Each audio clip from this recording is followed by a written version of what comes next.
Ini karena podcast pertama Mission, kan lulusan peternakan IPB. Dulu juga di industri peternakan, bergabung di startup di Mission, juga yang sama peternakan. Kayak cinta banget sama dunia ini, berada di nggak jauh-jauh lah dari peternakan. Sampai kalau nggak salah istri lo juga anak peternakan kan. Alhamdulillah. Kalau ditanya kenapa peternakan, Biasa sering kan film tuh di barat itu, kesannya yang punya peternakan itu keren ya. Pas di Indonesia, kok gini amat? Mungkin orang tua kita nanya, atau semua orang tua ketika masuk peternakan mau jadi apa? Dimana setelah lulus gue juga main di peternakan, jualan sapi, ibu gue nangis. Karena memang itu nggak bisa disalahin ya. Image di nasional, di peternakan itu nggak jauh-jauh dari miskin, bau, kotor, cuma ngarit, kasar lah. serabutan. Padahal yang lu tadi bilang, semua orang butuh daging.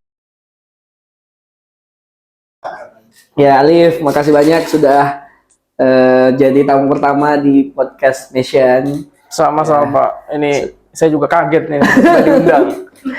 Iya, karena kita lihat Alif itu orangnya sangat enjoyable. Enjoyable. Bisa di-enjoyin. Iya, dan kapanpun diminta selalu setia setiap saat. Insya Allah. Yang penting magas. Oke, Alif. Ini karena podcast pertama Mission, topiknya juga kita belum tahu apa. Betul. Terus terang, jadi kita kayaknya ngobrol-ngobrol ngalar ngidul aja, tapi tetap ada apa ya? Ada hikmahnya lah. Mantap. Tetap ada dagingnya. Ada dagingnya. Ada dagingnya. Nah, mungkin di awal gue pengen tahu atau gue pengen dengar cerita Alif dari lu tentang lu kan lulusan peternakan IPB ya.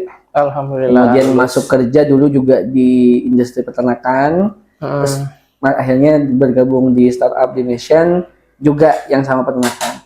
Pertanyaan gue adalah, apa yang membuat lu dari dulu gitu, memilih peternakan sampai akhirnya kerjanya di peternakan?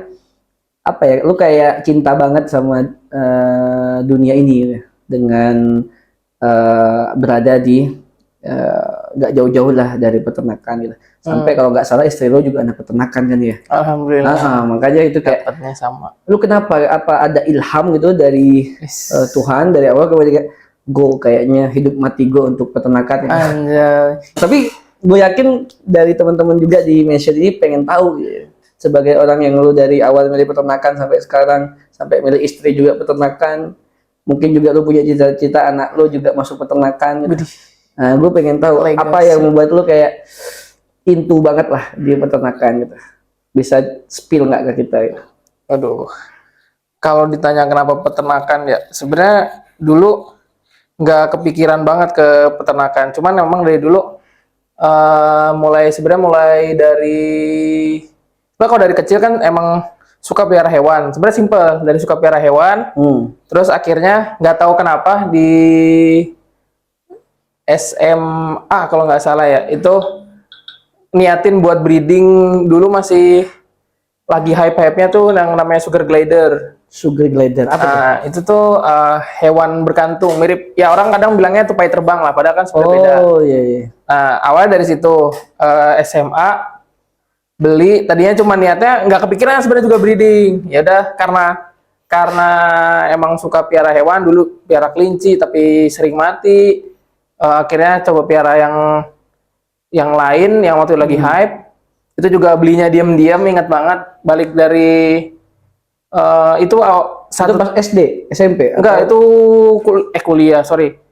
SMA. Kalau nggak salah kelas 2. Itu lupa hari apa, pokoknya hari libur sih kalau nggak salah, Sabtu kalau nggak salah. Harusnya kan biasanya Sabtu tuh gua masuk kuliah, masuk SMA itu cuman buat kayak ekskul. Selesai, COD lah di Yasmin. Nah itu juga nggak tahu, ternyata yang waktu COD-an itu dia pet shop di belakang IPB. Nah ternyata setelah udah masuk IPB baru tahu juga dia juga alumni IPB. Apa namanya, kedokteran hewan. Cuman nggak ngambil koas, jadi sarjana doang. Itu. Nah tadi cuma beli satu, itu diam-diam beli kandang segala macam, masukin ke kamar. Itu bener-bener kamar ada kali 3 hari ketutup tuh, jadi orang tua sama sekali nggak tahu sampai sampai akhirnya kayaknya jalan 3 hari orang tua masuk ke kamar nanya, loh ini apa mas? Barulah kira segala macam ketahuan, akhirnya ya udah itu udah terang-terangan tuh taruh di luar segala macam. Terus miara udah kegedean, baca-bacalah apa perkembangbiakannya segala macam, itu tuh benar-benar ya udah sekedar baca-baca, akhirnya kepikiran apa namanya, cobalah breeding, siapa tahu berhasil. Nabung. Waktu itu kebetulan nemu ada seller, dia jual betinaan 2 biji, kondisi galak segala macam. Mikir kan, ya udah sih orang coba-coba buat nge-breeding. Belilah 2 ekor tuh betina, masih pisah, ada semingguan, akhirnya nyobain 1 digabung. Terus jalan semingguan digabung itu sering sambil baca-baca kan udah mulai paham tuh apa namanya ciri-ciri kalau dia lagi udah sempat kawin atau lagi pas kawin kayak gimana, sering malam-malam kedengaran suara. Akhirnya pindah ke betina 1 lagi, dua-duanya dikawinin tuh. Terus jalan ternyata benar bunting. Nah dari situ mulai tuh itu mulai pertama kali juga jualan hewan. Dari situ dari cuman dulu beli 1 terus sampai beli betina 2 sampai ingat banget waktu itu sempat ada 11 ekor di rumah. Itu dibuat dijual semua. Sampai akhirnya itu jalan setahun dah kalau nggak salah. Akhirnya masuk IPB mau nggak mau kan. Nah itu pas masuk IPB tuh tadinya kan mau ngambilnya apa namanya tekpang. Dulu tuh dari SMP sebenarnya pengennya tekpang aja. Walaupun nggak tahu ya bisa dibilang nggak tahu mungkin tekpang. Tekpang itu teknologi pangan. Ya. Nah, tapi di SMP itu ternyata guru matematika itu lulusan IPB peternakan. Nah, nggak tahu ya itu mungkin memang udah takdir ketemu sama orang peternakan. Akhirnya kayak digiring gitu ya. Iya, pas sudah masuk akhir SMA, ya udah pas ngambil SNM kan ternyata nggak dapet SBM. Ambilnya SNM sama SBM itu bedanya, kalau SNM gua ngambilnya belum ngambil peternakan. Jadi masih pengen tekpang. Terus yang kedua tuh malah itu tekpang kedua karena kan waktu itu suruh ngurutin dari universitas juga kan. Nah, 1 teknik industri karena dulu juga dari orang tua cobalah ngambil buat nerusin. Orang tua kan kebetulan kan dulu usahanya di trading mesin. Itu jadi coba ngambil teknik industri UI, keduanya tekpang IPB, sama terakhir justru dulu perikanan, ngambil THP hasil perikanan. Gitu. Nah, SNM ternyata nggak dapet tuh semua. Akhirnya di SBM baru urutan 1-2-nya sama. Yang urutan ketiga perikanannya THP diganti sama IPTP, ilmu produksi dan teknologi peternakan. Ambil. Dan waktu itu juga udah daftar Trisakti juga, daftar teknik industri, sama daftar SIMAK UI juga daftar. Itu nyoba semuanya lah ya. Nyoba sama IPB juga SIMAK daftar. Pokoknya udah semua, daftarin semua. SIMAK UI udah hopeless banget tuh pas ngerjain soal segala macam. Di SIMAK IPB tuh UTMI juga keyakinannya setengah-setengah pas lagi ngerjain soal. Tapi ternyata dapat dari SBM, dapatlah yaitu FAPET. Gitu. Nah dari situ ya udah makin ngedalemin, dan alhamdulillah nggak tahu ya nggak ada pikiran buat pindah jurusan kecuali emang ada salah satu minat dalam diri kan ada ke arah apa ya chef, cuman belum tahu dah itu mah. Tapi secara umum pas udah masuk peternakan IPB ngerasa nyaman atau ngerasa kayak ini emang yang gue suka ya? Ya pertama-tama kalau tahun pertama kan kalau IPB kan masih pelajaran umum ya. Ketemu lagi matematika, fisika, kimia, aduh yang itu benar-benar mengacaukan nilai karena emang dari zaman SMP tuh nilai-nilai paling hancur. Baru pas masuk fakultas awalnya gini ya agak-agak berat, tapi lama jalanin oke sih, gak ada masalah karena ternyata ya emang minatnya ke situ juga. Dan alhamdulillah ya tadi dibilang ternyata dapat istri juga dari sangkat. Itu di setting nggak tuh? Sengaja kayak istrinya harus anak peternakan karena mau bangun visi besar tentang peternakan atau ini kayak jinblok aja? Nggak tahu ya, dulu dari sama istri itu emang dari pas TPB. Oh. Ya ada cerita lucunya sih. Sebenarnya dulu tahu, maksudnya mulai ngedeketin tuh karena sebenarnya simple. Karena saya tahu dia orang Madiun, orang Magetan. Tapi kok dia punya marga. Itu kan dari bapaknya, ternyata kan Manado. Oh. Itu ada marganya. Tapi nggak tahu kenapa-napa. Lah kok jadi yang apa namanya nyangkut lagi jadi klop lah kira ya udah alhamdulillah jadi berarti nggak ada keterkaitan dia anak peternakan atau enggak ya, tapi ya itu pendukung apa ya? Pendukung karena kan ketemu terus. Iya benar. Kirain saking visi besarnya tentang peternakan sampai istri harus peternakan karena gini. Nah itu akhirnya mikir oh ya udahlah sambungin lah ke sana. Karena kebetulan sama-sama ya udah Bismillah ntar cita-cita berdua saya emang mempunyai farm lah. Wah, gitu. Tapi abis lulus lu langsung kerja atau bangun usaha itu ya yang di Pakan ya? Ya itu pertama kali langsung itu ya? Sebenarnya dulu tuh itu juga ceritanya awalnya cuman dari kan dulu sama orang tua nggak boleh ngekos karena kan ya mikir nggak terlalu jauh ya, cuman kan kalau sering balik malam karena sering organisasi juga kan kadang capek. Ya. Berawal dari numpang di kosan teman, terus kebetulan dia kosannya habis, terus kita ngajuin ke salah satu lab yang emang dia ada apa ya, satu unit lab lapang yang bisa ditinggalin. Ya. Nah kira dari situ awalnya dari ngurusin tikus putih, terus proyeknya selesai.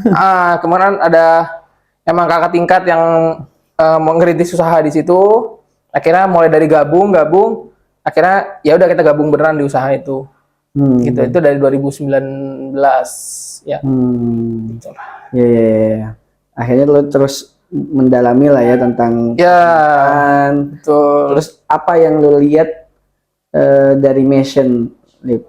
Kan lo udah atau kuliah di peternakan, bahkan sebelum kuliah juga lo udah suka dengan peternakan, habis kuliah lo masih bergelut di peternakan, dapat istri juga peternakan. Artinya kan kalau gue bisa bilang dunia ini peternakan. Nah, hidup lu tuh emang peternakan gitu. Udah kayak garis Tuhannya kayak lu peternakan. Artinya lu bisa menilai juga nih Mission itu dalam konteks peternakan.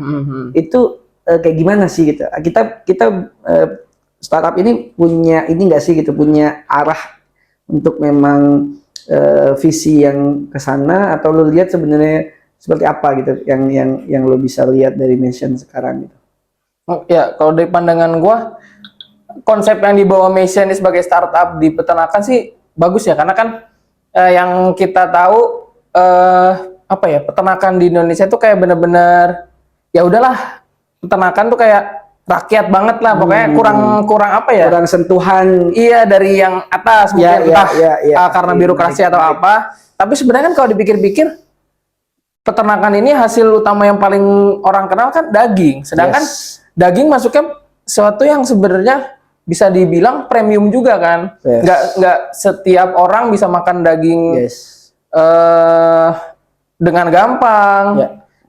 Yang juga ada beberapa daging malahan yang harganya lumayan pricey kan. Dan itu memang udah mendunia malahan. Betul. Jadi dengan ada Mission yang sistem apa ya, konsep startupnya ini kita gabungin dari hulu ke hilir,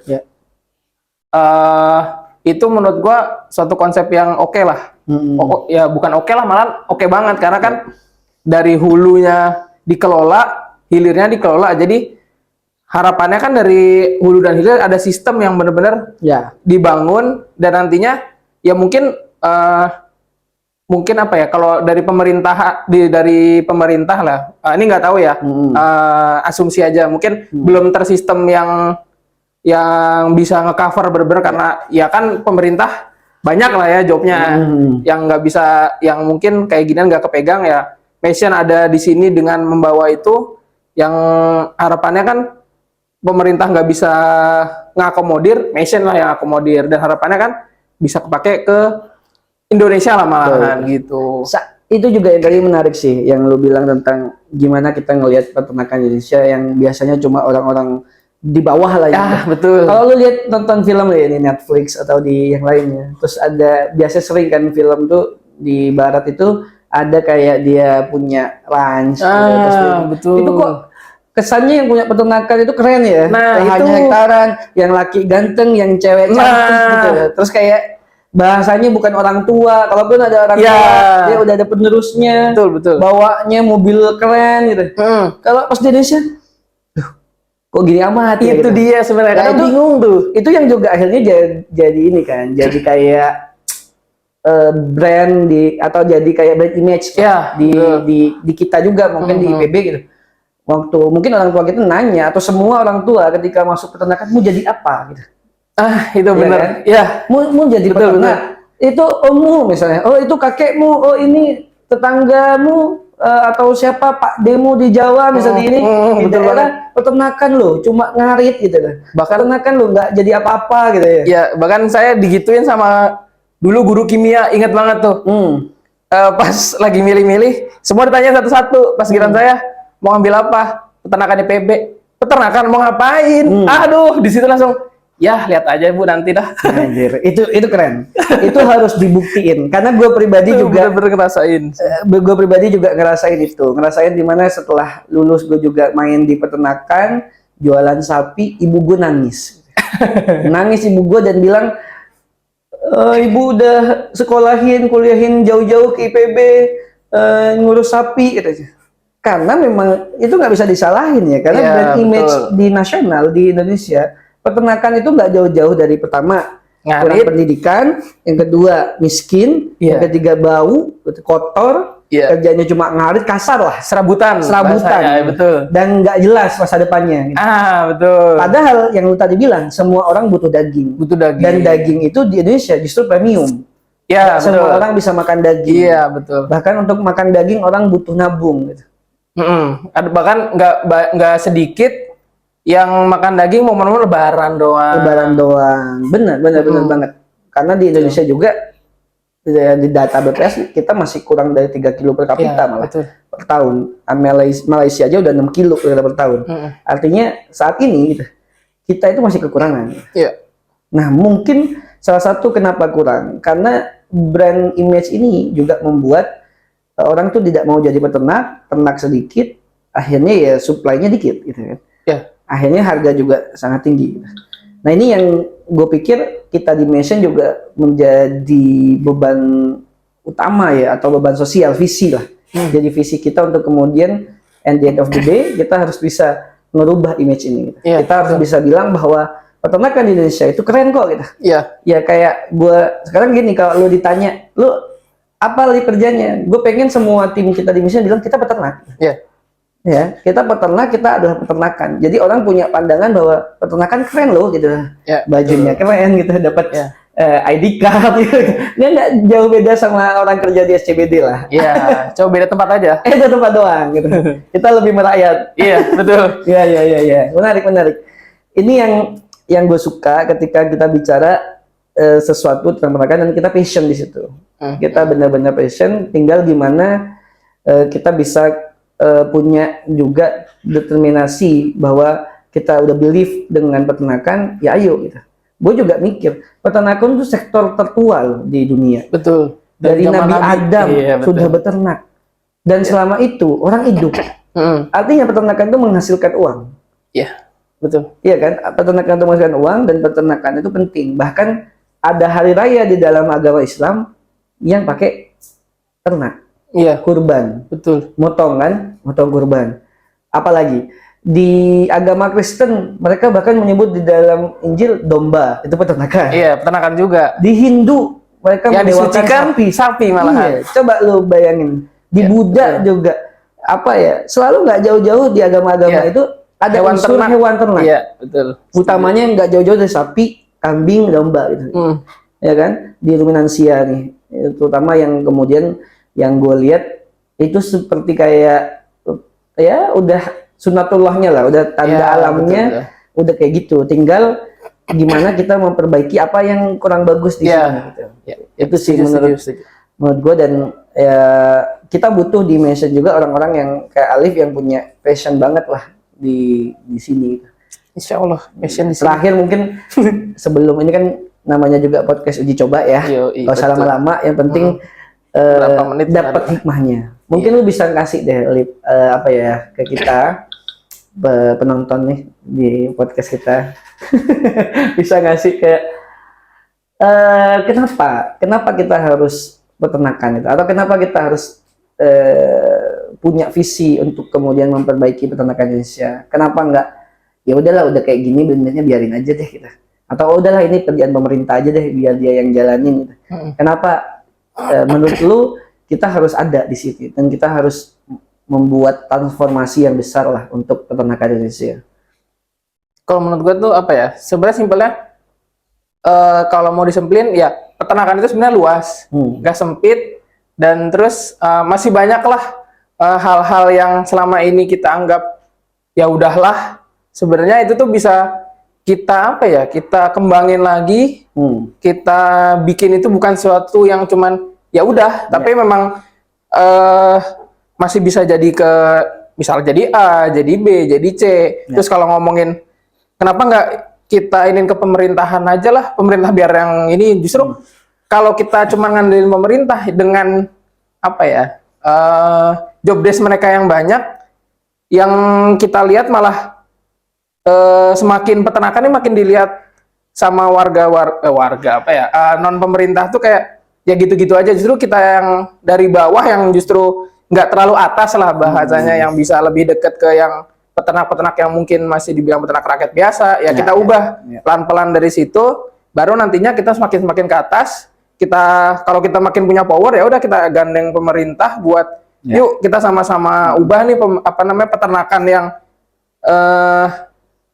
selama ini dilihat orang sesuatu yang ya kasar lah, jadi sesuatu yang wah. Karena kan kita lihat juga justru sebenarnya sektor peternakan kayak industri pakan sendiri aja yang gede di Indonesia ini malah perusahaan luar kan. Kenapa enggak kita dalam negeri ya ayo kita saingin perusahaan luar, ya kita justru buka mereka aja dari luar bisa buka pabrik dan apa ya, menggerakkan sektor peternakan di Indonesia. Kenapa enggak kita balik juga, kita bikin kuatin dari Indonesia dulu, terus kita buat industrinya, ya kita ke negara mereka gitu. Jadi nggak melulu kita ngandelin mereka yang ngatur kita, ya udah kita atur sendiri, dan kita juga bisa ngatur negara lain loh. Kita bisa bikin industri yang sama loh kayak negara-negara lain. Gitu sih sebenarnya. Betul banget. Betul banget. Dan memang bicara peternakan di ujungnya adalah bicara food. Nah, dan ketika bicara food ini bicara tentang hidup mati, bicara tentang kualitas, tentang SDM, apa ya? Ya kehidupan. Bicara tentang kehidupan. Makanya menurut gue udah benar yang lo sampein banget gitu. Kita berhenti di peternakan sama aja kita berhenti untuk hidup gitu. Iya, kan kata Pak Soekarno kan juga apa tuh? Yang hidup matinya suatu bangsa ada di apa sih? Peternakan apa pertanian ya? Nah, itu dia. Ya intinya kan ya sekarang pun kalau dibilang pertanian, sektor peternakan bawa Kementerian Pertanian. Nah, berarti kan sesuatu yang memang fundamental. Bukan apa ya, kerjaan kasar aja. Dan gue pribadi juga mungkin lu juga ngerasa bangga lah. Kita mengerjakan ini bukan hanya melulu tentang pekerjaan, tapi juga berbicara tentang visi besar. Kita membawa apa ya, visi umat lah untuk kemudian bisa menghadirkan di akhirnya menghasilkan makanan atau food yang berkualitas. Betul. Dan akan membuat dampak yang bagus juga buat SDM di Indonesia. Betul. Thank you Alif, ini keren banget podcast pertama kita buat teman-teman semua. Jangan lupa follow Alif di IG ada @alifiangilang. Ada isinya nggak IG-nya? Ada, insya Allah.